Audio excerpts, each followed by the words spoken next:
sommes avec les candidats de la 9e circonscription qui représenteront les couleurs du Parti socialiste et le parti EELV, donc Europe Écologie Les Verts. Donc j'ai ici Mounir Satouri à ma droite et Madame Dominique Francesconi à ma gauche. Nous avons préparé un certain nombre de questions pour parler davantage de votre personnalité, de votre caractère, et puis on a une deuxième phase des questions concernant la politique au sens que vous entendez bien évidemment sur les choix d'aménagement, les choix politiques. Donc je passe la parole à mon collègue Damien Deslandes. Bonjour, on va commencer avec vous, Monsieur Satouri. Bonjour. À 37 ans, bonjour. À 37 ans, vous avez déjà un parcours politique intéressant. Conseiller municipal, conseiller régional, vice-président du groupe Europe Écologie Les Verts, donc au conseil régional, secrétaire de la commission citoyenneté, vie associative et jeunesse. Qu'est-ce qui vous a motivé déjà dans ce parcours? Qu'est-ce qui vous a poussé à faire tant de choses, à vous investir? Le premier investissement, c'est 1995. J'étais lycéen, canton Sainte-Honorine, et le gouvernement Balladur de l'époque avait proposé le SMIC de la loi. Donc j'ai été amené dans un premier temps à manifester dans mon lycée, et puis à rejoindre des manifestations lycéennes sur Paris, où j'ai croisé des militants de la FIDEL, Fédération indépendante démocratique lycéenne, qui était à l'époque présidée par une certaine Léa Filoche, aujourd'hui conseillère de Paris. Et puis de fil en aiguille, la participation aux réunions, les actions lycéennes ont conduit donc à rentrer dans cette structure, qui était une structure de militance lycéenne de gauche, ce à quoi mon parcours un peu de vie et de militants et d'habitants à Chanteloup m'a conduit à adhérer à SOS Racisme, ce qui m'a amené, quand j'étais étudiant, à rejoindre l'UNAFIDE, et qui m'a amené à rentrer au PS à l'époque 97. Je suis secrétaire de la section PS jusqu'en 2001, directeur de campagne de la gauche plurielle, appelée Cocktail à l'époque, au municipal de Chanteloup, et j'ai quitté le Parti socialiste fin 2001. D'accord. La question programmatique de fond qui m'a fait quitter le Parti socialiste, c'est le droit de vote des étrangers qui n'était pas sur le programme du candidat Lionel Jospin. J'ai passé 3 mois d'errance, si j'ose dire, jusqu'à ce que l'envie de continuer à militer me fasse rencontrer un militant vert qui faisait partie de la campagne de Chanteloup, le conseiller régional de l'époque, Lucien Verrier, et qui m'a dit: tu sais, Mounir, on a un truc vachement sympa chez les Verts, c'est que tu peux venir en réunion, même si tu n'es pas adhérent. Donc je te propose de venir voir et puis tu verras bien. Je suis allé à 4-5 réunions, à la fois locales et départementales, et je me suis retrouvé en février 2002 à adhérer au parti, et 3 mois après à être le coordinateur régional d'une des tendances qui dirigeait avec la tendance de Cécile Duflot le parti. D'accord. Voilà. Et le fait que maintenant François Hollande justement propose aux étrangers de pouvoir voter aux élections locales, vous ne tente pas de revenir Écoutez, je sais pas. Même si personne ne prédit l'avenir, je pense qu'aujourd'hui, dans cette famille diverse de la gauche, je me retrouve bien. Dominique avait eu à l'occasion de notre lancement de campagne une expression que je garderai, ma chère Dominique. Elle a dit moi je suis une femme socialiste qui a une sensibilité écolo, et Mounir, un homme adhérent à Europe Écologie qui a une sensibilité sociale. Et je pense qu'on s'est trouvé durant cette campagne. J'ai vraiment épousé l'idéologie de l'écologie politique, mais avec, bien évidemment, avec le parcours que je viens de vous dire, le côté social, et puis tout ce que ça signifie, tout ce que le projet de l'écologie politique signifie pour les personnes en difficulté, et je m'y retrouve complètement. D'accord. Justement, parlons de cette rencontre, puisque Madame Dominique Francesconi est conseillère municipale à la ville d'Épône, ancienne candidate à la législative, justement. Comment s'est fait cette rencontre? Comment s'est fait le fait que comment on va dire ça, que le PS et les Verts ont décidé que vous soyez le ticket pour cette élection? Alors, le PS et les Verts n'ont pas décidé du ticket. Les deux partis, au niveau national, ont décidé de la réservation de la 9e circonscription à un membre d'Europe Écologie Les Verts. Suite à quoi, moi, j'ai candidaté en interne. Il y a eu une désignation de phases, d'abord une expression des militants de la Circo, et après une désignation par une commission électorale nationale. Notre système interne, c'est qu'on élit des viviers, donc un vivier homme, un vivier femme. Les militants de la 9e étaient amenés à désigner un vivier composé de 2 hommes et de 2 femmes. J'ai été désigné premier du vivier homme, Ce à quoi la liste des 4, comme dans toutes les autres circonscriptions disciplines, ont été transmises au national et j'ai été désigné candidat titulaire à l'unanimité de la commission électorale nationale. D'accord. Dans la foulée, moi j'ai souhaité, et là je vais commencer à parler sous contrôle de Dominique, j'ai souhaité dès le début, je ne concevais cette campagne que dans une dynamique de rassemblement, c'était d'avoir une suppléante socialiste et qu'on arrive à construire la dynamique qui fasse incarner cette union sur le terrain, en sachant dès le début que c'est jamais simple pour des militants au niveau local, qui se battent tous les jours pour leurs idées, qui se battent tous les jours pour leurs couleurs, que sous prétexte d'un accord national, on leur dise c'est un membre d'un autre parti qui sera titulaire. Donc. Mais je ne connaissais pas Dominique Francesconi. Donc on s'est rencontrés, puisqu'elle est secrétaire de section, et que j'ai fait la démarche d'écrire et de rencontrer tous les secrétaires de section, on s'est rencontrés à l'occasion des vœux du maire. Oui. Voilà. Et on a eu notre premier contact, on est resté en contact, on a échangé. Dominique était très consciente à la fois de l'intérêt pour la gauche d'être unie dans cette circonscription, mais surtout, ce qui n'était pas forcément mon cas puisque je n'étais pas en interne des sections socialistes, de la difficulté pour un certain nombre de militants. Et je dois dire que durant ce parcours, elle m'a appris à la fois la patience pour qu'on prenne le temps de discuter, d'échanger, jusqu'à ce que la dynamique s'installe. Je pense qu'aujourd'hui, la machine est lancée. Madame Francesconi, qu'est-ce qui vous a fait accepter d'être là, Ce qui me D'être fait la remplaçante. La remplaçante. Bon, il est évident que s'il n'y avait pas eu l'accord Europe Écologie Les Verts Socialiste, j'aurais été candidate pour la 9e circonscription pour le Parti Socialiste. Il y aurait eu aussi un vote interne, comme ça se passe dans tous les partis. J'aurais été désignée ou pas, mais de toute façon, pour moi, il était évident, comme viennent de le dire venir, que sur une circonscription de droite, qui, comme je vous l'ai dit tout à l'heure, M. Cuc a fait quand même 5 mandats, il est évident que tout seul, on ne peut pas gagner. Il fallait un rapprochement entre les divers partis. L'idéal aurait été même d'aller plus loin, jusque peut-être au front de gauche. En tout cas, moi, je ne connaissais pas Mounir, de toute façon, mais je n'ai pas hésité un seul instant à prendre le poste de suppléante.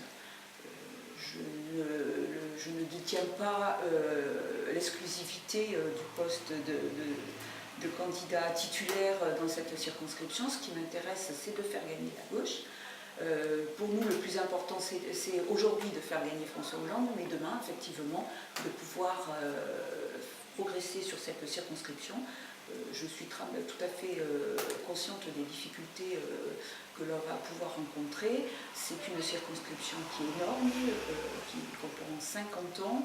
Thème Europe Écologie Les Verts, le Parti Socialiste peut effectivement progresser nettement sur cette circonscription. Justement, vous parliez de cette dominante historique de la droite sur cette circonscription. Vous savez, donc l'ancienne députée Sophie Primas n'est plus députée, donc il n'y a plus de députée actuellement. Le candidat UMP est Jean-Marie Tétart, qui est le maire de Houdan et ex-président du Conseil général des Yvelines. Allez-vous, durant votre campagne, attaquer sous un angle cette domination droite, c'est leur programme, ce qu'ils ont fait, ou allez-vous développer principalement que votre programme? Je pense qu'en priorité, on va développer notre programme. Il est évident qu'on ne va pas attaquer comme ça de front. De toute façon, lors de notre présentation, on a déjà dit les choses telles qu'elles étaient aujourd'hui. Sophie Primas était la suppléante de M. Cuc.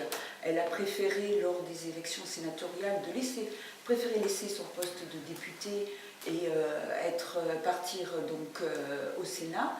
C'est un choix qu'elle a fait. Je pense que les habitants de la 9e circonscription, eux aussi, feront la différence entre quelqu'un qui affronte le suffrage direct et celui qui préfère se faire élire par le biais du suffrage indirect.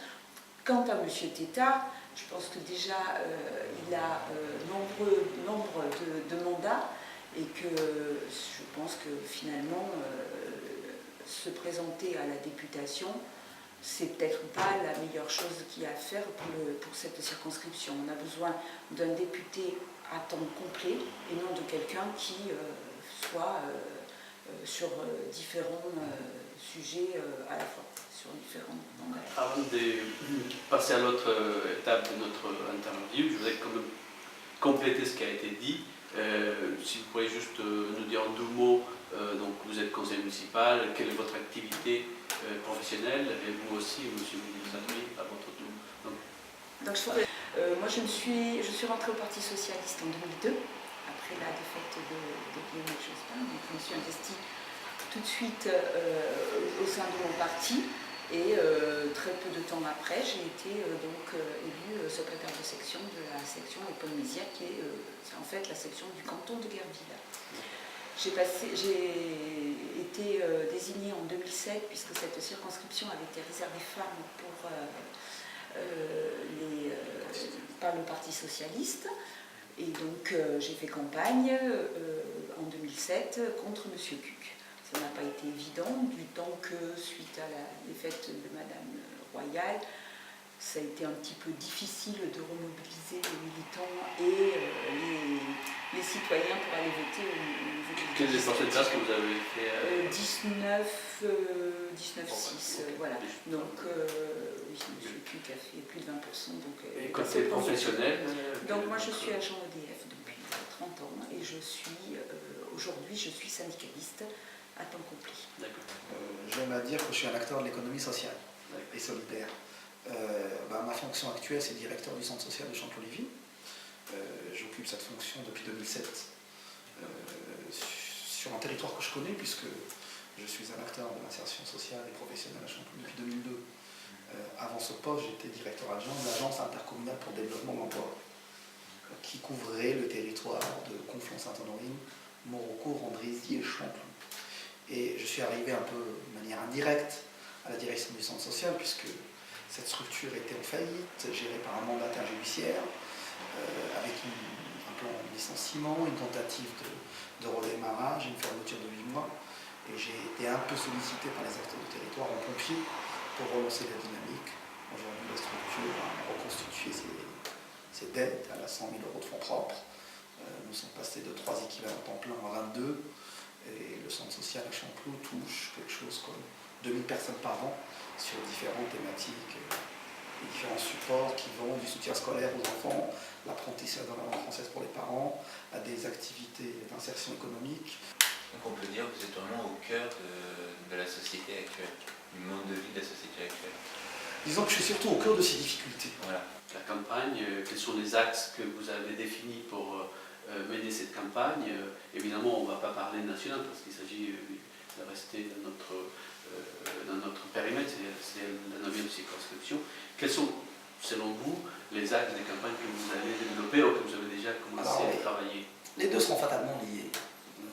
Je ne pense pas que Dominique et moi allons faire le choix d'une campagne localiste et de clientélisme.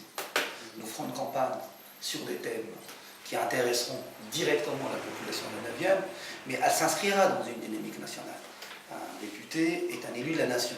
Il représente certes son territoire, mais c'est aussi également un élu de la nation. Le premier axe, c'est la question du développement économique et de la reconversion du territoire. Nous sommes dans la basse vallée de la Seine, un déclin depuis 25 ans de l'industrie automobile, avec une multiplication, une succession de plans de relance, de développement, et pourtant le nombre de salariés ne cesse de baisser, que ce soit dans les entreprises de l'industrie automobile ou chez les sous-traitants. On en a raté depuis 10 ans à peu près le virage. Au clair, on est encore sur le leurre dans ce territoire que l'industrie de l'automobile peut être un recours et apporter une réponse d'emploi de masse aux populations. La dernière épisode du circuit Formule 1 n'en est qu'une triste démonstration. Moi, je pense que le gros problème qu'a ce territoire, c'est la question de son identité économique. Alors, Dominique l'a dit tout à l'heure, la circonscription est très étendue, pas de cohérence territoriale, grande diversité de disparité entre un milieu urbain très dense, un milieu rural isolé et une agriculture en déclin, une agriculture périurbaine qui ne trouve pas sa place dans un environnement, dans une région où, par Par ailleurs, les besoins en agriculture de proximité sont énormes. Je pense que le premier combat qu'on va mener dans Saint-Tropez, c'est de faire la démonstration à la population que cette basse vallée de la Seine, elle peut avoir une identité économique.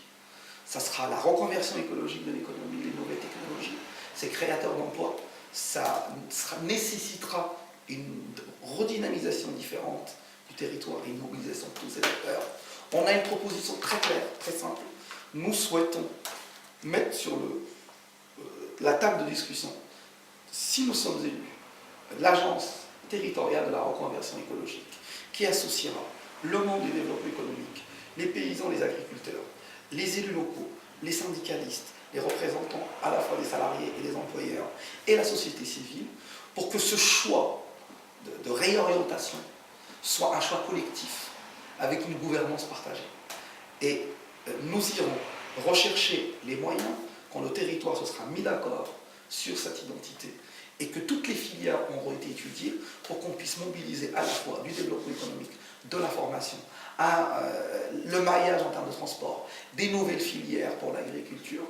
Et ce territoire a une identité à trouver et peut être créateur de richesse pour le territoire, d'emploi et de développement pour la population. Et ça pose quand même un problème des périmètres.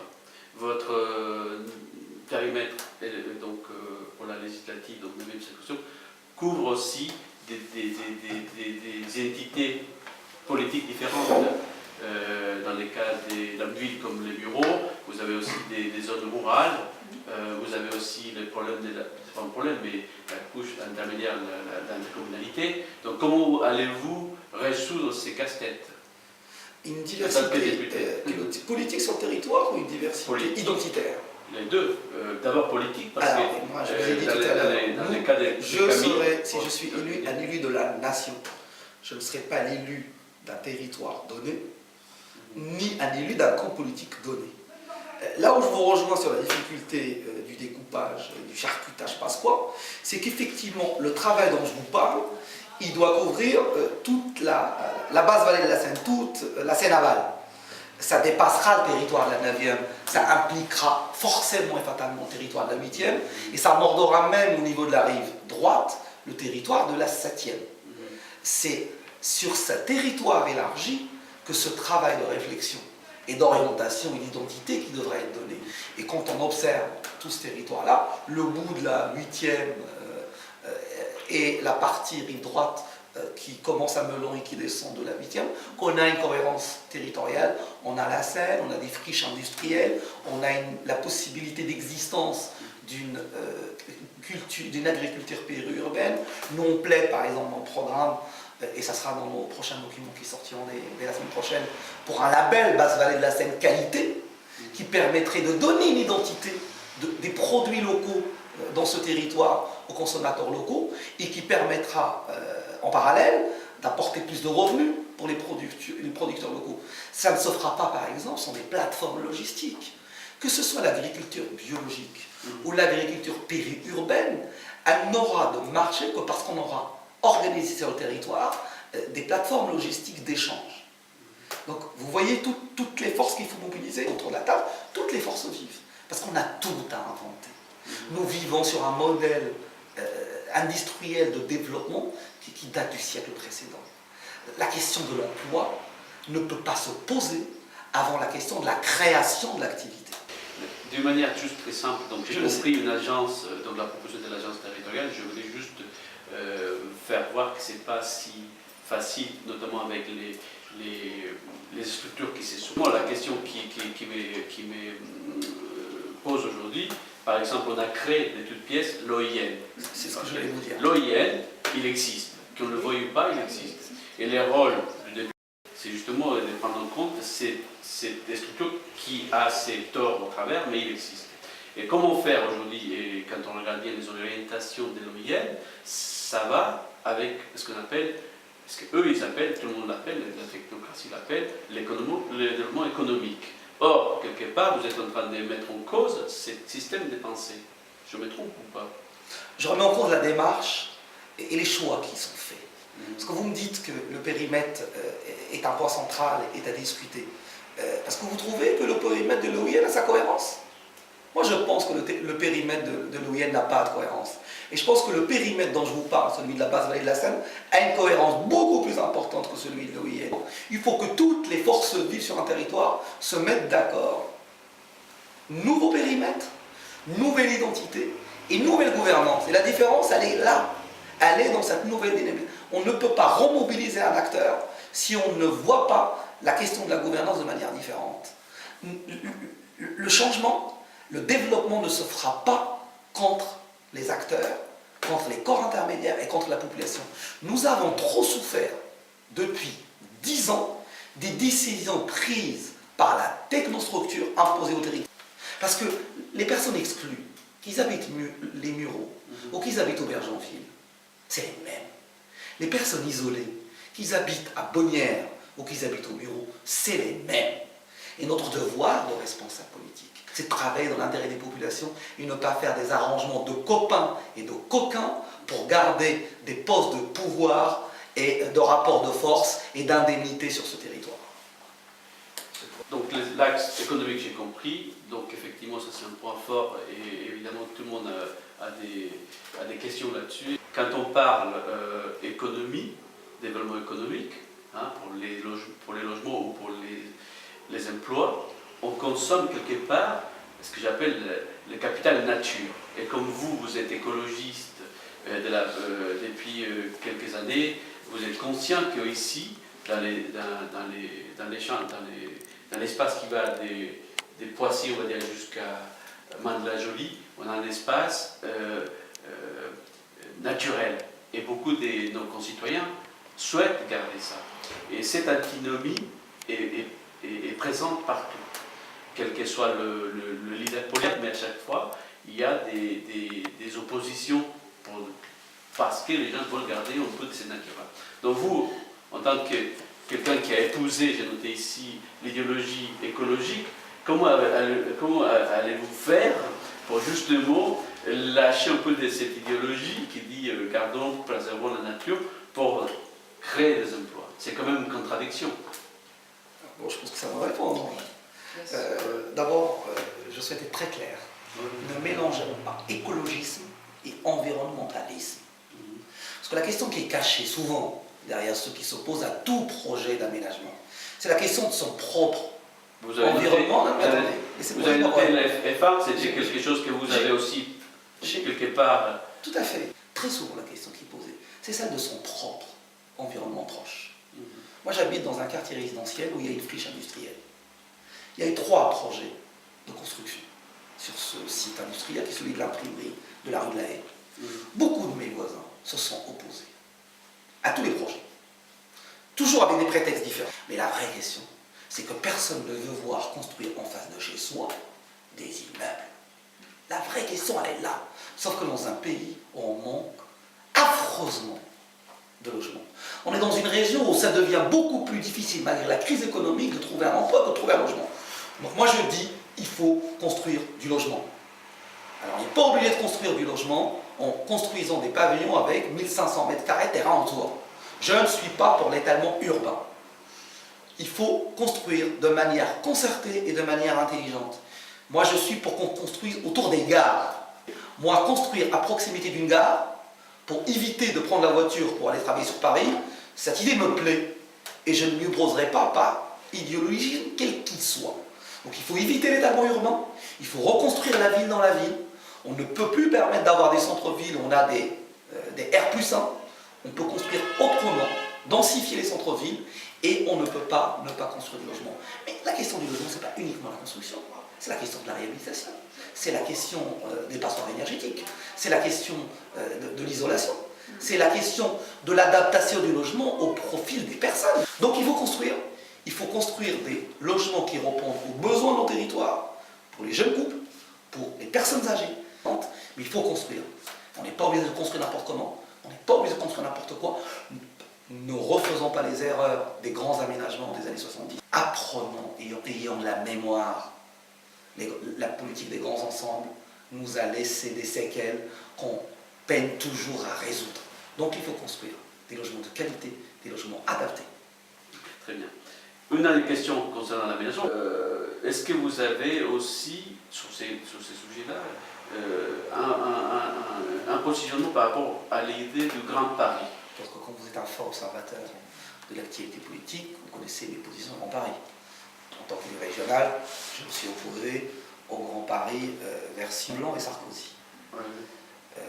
Ça ne veut pas dire que la question de l'aménagement du territoire et de la place des territoires comme celui de la Navienne et comme celui de la vallée de la Seine n'est pas une chose. Envisageons la question de l'aménagement, et on est dans une triste situation ici dans la vallée de la Seine. On n'est ni en province ni à Paris. Donc on est nulle part, on est en dehors de tout. Je pense On est chez nous quand même. Non mais je parlais par rapport aux préoccupations des grands schémas, organisation des territoires. Donc il faut qu'on se dote d'une identité, il faut qu'il y ait des pôles qui se développent. Moi je suis pour un rapprochement, vous savez mes idées elles sont très simples, je suis pour un rapprochement des lieux de travail, des lieux d'habitation des gens. Je suis pour un rapprochement entre les lieux d'habitation et le lieu du commerce. Je suis pour le commerce de proximité. Je suis pour que le poids de la voiture baisse comme contrainte. Je suis pour un développement du transport à la carte. Je suis pour un développement du transport en commun, à la fois le rail et les bus. Mes idées, elles sont très simples dans leur concept, mais elles sont très compliquées à mettre en place parce qu'effectivement, c'est pas pimpant, c'est pas glorieux, c'est pas aguicheur. Je pense que les citoyens, ils aspirent à une normalité et ils aspirent à un équilibre. Qu'on se laisse rêver à un avenir différent et qu'on nous en donne les moyens. Parce que cet avenir différent est possible. Est-ce que c'est dans cette optique que vous souhaitez mettre en place durant votre programme les ateliers citoyens? Évidemment. Évidemment. Qui suis-je, moi? Ou qui est Dominique? Pour qu'on pense tous les deux qu'on a la science infuse. La question collective est déjà à l'œuvre aujourd'hui avec les militants et les sympathisants. On viendra débattre avec des gens comme ça pour qu'on puisse nourrir notre programme, l'enrichir et qui correspondent réellement aux besoins des populations. Deux questions pour terminer. Hein. J'ai une question pour vous, madame. Quand même. Bien sûr. Vous avez donc fait campagne en 2007. Aujourd'hui, vous avez plutôt, avec M. Sadri, vous avez Jean-Marie Tétart comme concurrent. C'est un vieux routard de la politique, UMP, connaît bien la ruralité. Oui. Comment allez-vous faire pour quelque part reprendre cet handicap? Parce que si j'ai bien compris, vous êtes plutôt dans le mouvement de la ville et non pas la campagne. Bah, écoutez, moi je suis... C'est un vieux filou aussi, on m'a dit. Oui, moi je ne suis pas particulièrement de la ville, je suis quand même sur un canton rural, hein. Le canton de Guerville c'est un canton rural, la plus grosse commune c'est Épône. Je pense que la circonscription, comme je vous l'ai dit, je l'ai parcourue depuis 2007, je n'ai cessé d'aller sur le terrain dans les divers cantons. Je ne pense pas du tout que ce soit un handicap par rapport à monsieur Tétart.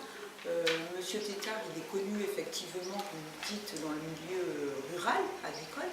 Il n'est pas du tout connu par exemple sur les bureaux. Je ne pense pas qu'on ait un handicap vis-à-vis de monsieur Tétart.